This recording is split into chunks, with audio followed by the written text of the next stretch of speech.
Hi friend, आज का हमारा टॉपिक है HIV और एड्स में क्या फ़र्क है। बहुत ही इम्पोर्टेंट है ये जानना। चलिए ठीक है, आज हम बात करते हैं HIV एड्स में फ़र्क क्या है। ठीक है, आज हम इस वीडियो में जानेंगे HIV क्या होता है, एड्स क्या होता है, दोनों में फ़र्क क्या होता है, ये या कैसे फैलता है और इसका सिम्टम क्या होता है, क्या इसका लक्षण होता है और इसका फिर ट्रीटमेंट क्या है। ठीक है, ये सारे चीज़ के बारे में आज हम वन बाय वन हम जानेंगे। ठीक है,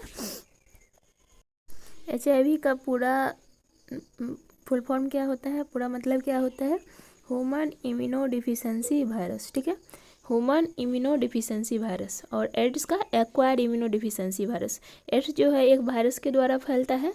कौन से वायरस है? HIV, human immuno deficiency virus के द्वारा एड्स फैलता है। ठीक है,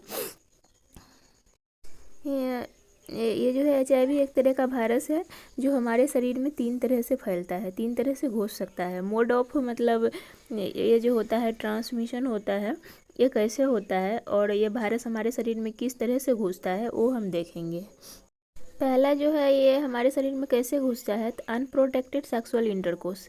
तो ये मतलब इसे ये हो गया, और मतलब वो सुरक्षित सेक्स या अनप्रोटेक्टेड सेक्सुअल इंटरकोर्स, एनल और जो भी हो, तो इससे हो गया। दूसरा है जो खून के द्वारा, through blood and blood product.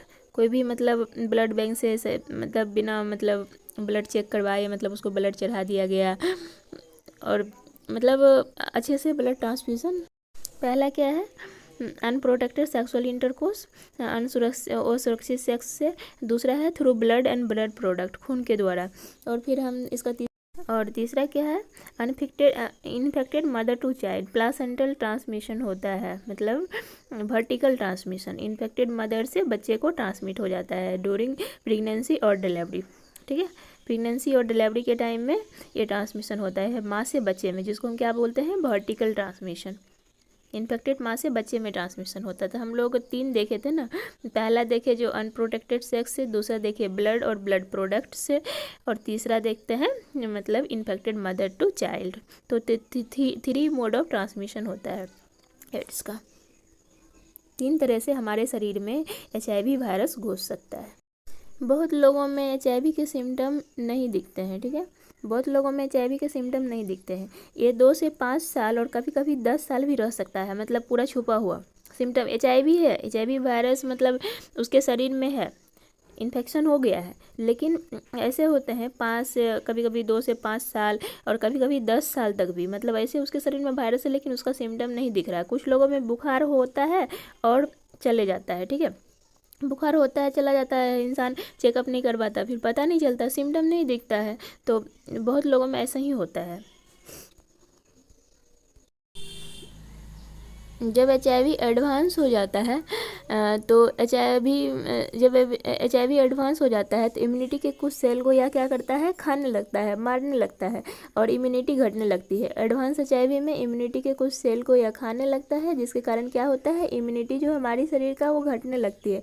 तब शरीर में CD4 की काउंट कम होने लगती है। जब इम्यूनिटी कम होता है तो हमारे शरीर में क्या होता है, CD4 एक सेल होता है, तो उसका मतलब काउंट घटने लगता है। तो ये CD4 क्या है, एक तरह का प्रोटीन है। तो इसका काउंट जब घटता है, कब घटता है, तो जब HIV एडवांस होता है तो उस टाइम CD4 सेल की काउंट जो है घट।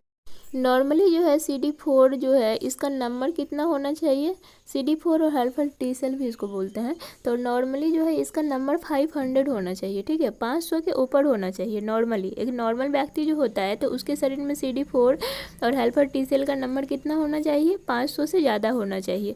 जब ये 200 से मतलब कम हो जाता है, ये CD4 का नंबर जब 200 से कम हो जाता है, इसी HIV इन्फेक्शन को हम क्या बोलते हैं, एड्स बोलते हैं, एक्वायर्ड इम्यूनो डिफिशिएंसी सिंड्रोम बोलते हैं। क्यों एक्वायर्ड इम्यूनो डिफिशिएंसी सिंड्रोम बोलते हैं, क्योंकि ये डिजीज जो होता है लाइफ टाइम में होता है, मतलब जैसे हम जब जन्म के बाद होना शुरू होता है, इसीलिए मतलब एक्वायर्ड इम्यूनो डिफिशिएंसी सिंड्रोम बोलते हैं। तो क्या बोले, जब मतलब ये जो है CD4 का नंबर नॉर्मली जो है 500 से ऊपर होना चाहिए हमारे शरीर में।